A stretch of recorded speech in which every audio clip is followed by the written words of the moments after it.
پاکستان کی یونیورسٹیاں شدید مالی بحران کا شکار ہو چکی ہیں۔ پاکستان میں تسلیم شدہ یونیورسٹیوں کی تعداد 264 تک بڑھ گئی ہے، جن میں ملک بھر میں 139 علاقائی کیمپس شامل ہیں۔ بلند افراط زر، کم بجٹ مختص کرنے اور کم مراعات نے سرکاری اور نجی شعبے کی یونیورسٹیوں کی کارکردگی کو متاثر کیا ہے۔ پاکستان کے حالیہ اقتصادی سروے کے مطابق پاکستان اپنی جی ڈی پی کا تقریباً 1.5% تعلیم پر خرچ کرتا ہے، جو کہ یونیسکو کے تجویز کردہ 4 سے 6% سے کم ہے۔ اس کے برعکس بھارت اور بنگلہ دیش جیسے ممالک اپنی جی ڈی پی کا تقریباً 4 سے 5% تعلیم پر خرچ کرتے ہیں۔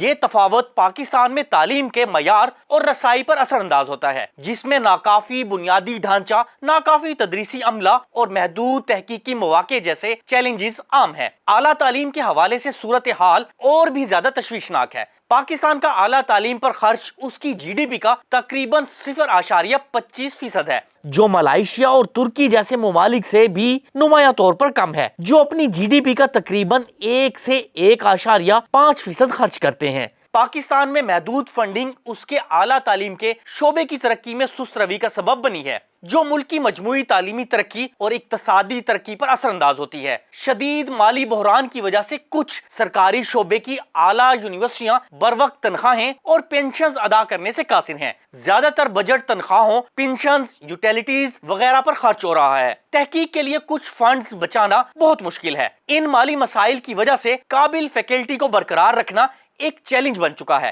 کچھ قابل اور تجربہ کار فیکلٹی ممبران نے پہلے ہی بیرون ملک یونیورسٹیوں میں ملازمت اختیار کی ہے۔ پاکستان کی یونیورسٹیوں کی مالی مشکلات کی کئی وجوہات ہیں۔ اعلیٰ تعلیم کے شعبے کے لیے بجٹ سالوں سے جمود کا شکار ہے، جس میں افراط زر کی شرح یا یونیورسٹیوں کی بڑھتی ہوئی ضروریات کے مطابق بہت کم اضافہ کیا گیا ہے۔ آپریشنل اخراجات بشمول تنخواہیں، یوٹیلیٹیز اور دیکھ بھال میں اضافہ ہوا ہے، جبکہ فنڈنگ میں مناسب اضافہ نہیں ہو سکا۔ اعلیٰ تعلیم کے بجٹ میں خاطر خواہ اضافہ کیا جانا چاہیے تاکہ افراط زر اور یونیورسٹیوں کی بڑھتی ہوئی ضروریات کو پورا کیا جا سکے۔